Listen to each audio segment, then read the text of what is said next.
Punalur railway അടിപ്പാതയുടെ approach റോഡിനോട് ചേർന്നുള്ള നടപ്പാതയിലെ slab തകർന്നിട്ടും നടപടികൾ എടുക്കാതെ അധികൃതർ. ദിനംപ്രതി സ്കൂൾ വിദ്യാർത്ഥികൾ ഉൾപ്പെടെയുള്ള ആളുകൾ നടന്നുപോകുന്ന ഈ വഴി അപകടക്കെണിയായിട്ടും അധികൃതർ തിരിഞ്ഞു നോക്കാത്തതിനെതിരെ പ്രതിഷേധവും ശക്തമായി. ദേവാലയങ്ങളും സ്കൂളുമുള്ള ഈ സ്ഥലത്തു കൂടിയാണ് നഗരസഭാ കൗൺസിലർമാർ ഉൾപ്പെടെയുള്ളവർ കടന്നുപോകുന്നത്. ഇത് കണ്ടിട്ടും കാണാതെ നടിക്കുന്ന അധികൃതരുടെ കെടുകാര്യസ്ഥതയ്ക്ക് എതിരെയാണ് ഇപ്പോൾ പ്രതിഷേധം ശക്തമായിരിക്കുന്നത്.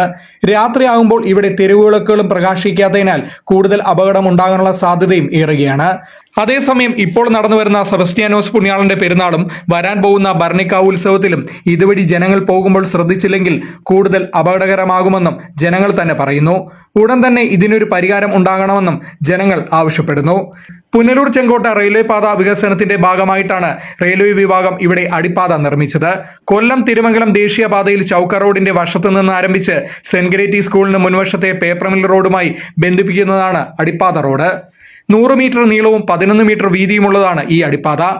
പുനലൂർ ചൗക്ക കാര്യറ പേപ്പർ മിൽ റോഡിലെ ലെവൽ ക്രോസ് ട്രെയിൻ ഗതാഗതത്തിനായി ദിവസവും നിരന്തരം അടച്ചിടുന്നത് പട്ടണത്തിൽ രൂക്ഷമായ ഗതാഗത തടസ്സങ്ങൾക്ക് വഴിവെക്കും എന്നതിനാലായിരുന്നു ഗേജ് മാറ്റ സമയത്ത് പുതിയ അടിപ്പാത നിർമ്മിച്ചത്.